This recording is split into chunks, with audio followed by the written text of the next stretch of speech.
اور جب یہ جو پرانا ہو جاتا ہے اور بمقابل نئی کے تو نئے والے حلقے میں رسول اللہ کی محبت کم ہوتی ہے اور رسول اللہ کی محبت پرانے والے حلقے میں زیادہ ہوتی ہے.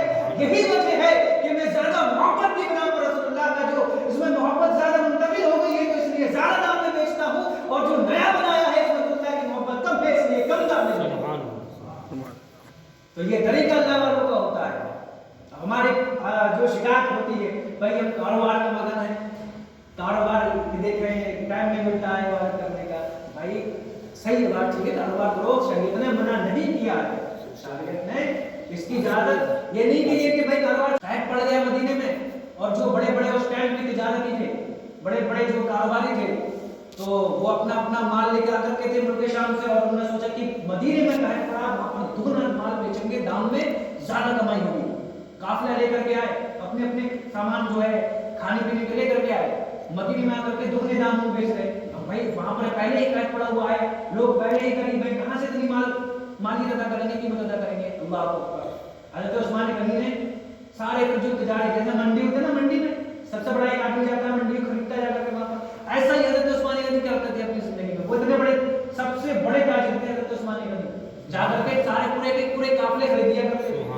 اللہ اکبر. حضرت عثمان غنی نے جب جا کر کے جو اپنا مال لے کر کے منڈی میں جیسے پہنچتے ہیں, تجارتی لوگ ویسے گئے, پہنچے منڈی میں مدینے کی, حضرت عثمان غنی بھی گئے, پوچھا بھائی کیسا ریٹ ہے, کیا ہے کیا نہیں.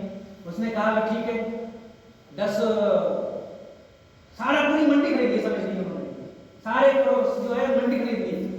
منڈی خریدنے کے بعد اب جو ہے لوگوں کے پاس اب لوگ آئے خریدنے کے لیے عثمان غنی سے, اور بھی لوگ آئے کہ بھائی ہمیں مال دے دو, ہم جو اپنے علاقے میں پہلے میں جا کر کے بیچیں گے. تو کہا کتنی قیمت میں چاہیے, بولے ہم 3 کلو میں دے رہے ہیں. بولے نہیں, ہم 4 گنا دیں گے. نہیں. بولے 5 گنا میں. نہیں. بولے 10 گنا میں. نہیں, مجھے نہیں چاہیے 10 گنا تمہیں اس میں مال. بولے اللہ نے مجھے اس لائق بنایا ہے کہ اس میں فری مال نہیں جا رہے ہیں, لیکن حضرت بلال کو کہا ہے کہ بلال جائیے فلاں یہودی سے جا کر کے میرے نام سے قرض لے کر کے آ جائیے تاکہ ہم اس جو ہے سواری کے سائے کو جو اس کی جھولی کو بھر سکے. اللہ اکبر. رسول اللہ نے اتنا اعلیٰ طریقے کی سخاوت دکھائی ہے کہ خود تو بھوکے پیاسے ہے, لیکن سائے جب آ جاتا ہے تو اس سائے کے لیے جو ہے اللہ کی رضا کے لیے جو ہے یہودی سے قرض لیتے ہیں اور اس سائے کو سارا قرض ادا کرتے ہیں. اللہ کی یہ طریقہ بتایا رسول اللہ صلی اللہ علیہ وسلم نے, یہ عمل کر کے دکھایا ہے, اور اسی عمل کو لیتے ہوئے اللہ کے ولیوں نے اس طریقے کو بتایا. یہی طریقہ رسول اللہ صلی اللہ علیہ وسلم نے جو سکھایا ہے وہی اولیاء کرام نے حاصل. نہ جانے کتنے اولیاء کرام اپنی زندگی میں ایسی سخاوت ختم.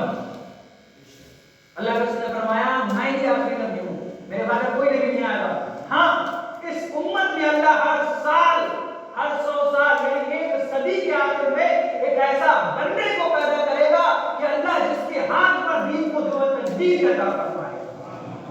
یعنی اللہ ایسے ولیوں کو پیدا کرے گا. صاف الفاظ میں سمجھیے, صاف الفاظ میں اللہ ولیوں کو پیدا فرمائے گا جو ہے وہ دین کو تجدید دین کو جدید کرنے کا مطلب یہ ہے کہ لوگ عمل کرنا چھوڑ چکے ہوں گے, راہ مستقیم سے ہٹ گئے ہوں گے, پھر وہ جو مجدد پیدا ہوگا جو دوسرے فرقوں نے جنم لے لیا ہے ان کے خلاف جو ہے پھر دین کی بات کرے گا, شریعت کی بات کرے گا, پھر سیدھے راستے پر لوگوں کو بتائے گا. تو وہی مطلب ہوتا ہے دین کو تجدید کرنا. یعنی یوں سمجھ لیجیے کہ اس دین کے اوپر جو ہے جو نبی پاک کا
وصول على هذا الوصول مختار من احمد الله تحسين من وصول سيدنا شهيد محمد شهيد شهيد شهيد شهيد الله عليه وسلم وصول على شهيد الله عليه وسلم ولكن كتبا مشكلة نمبر شمال سے جو ہے کہ بندے بندے دیش کی فرمان کو دوبارہ مسلم نے قبول فرما ولكن سبب جس مادہ کے بندے سے معلوم ہے اس کا اللہ ان کے مقدار مسلمانوں کے بارے میں بات کو قبول فرما ولكن صدیق بارے والے مغفرت فرما ولكن حاضرین میں سے جس کے والدین ولكن قرآن میں سے مغفرت فرما ولكن والدین والدین دنیا میں موجود ہیں ان کو بخش مغفرت فرما ولكن ان کو صحت و تندرستی زندگی عطا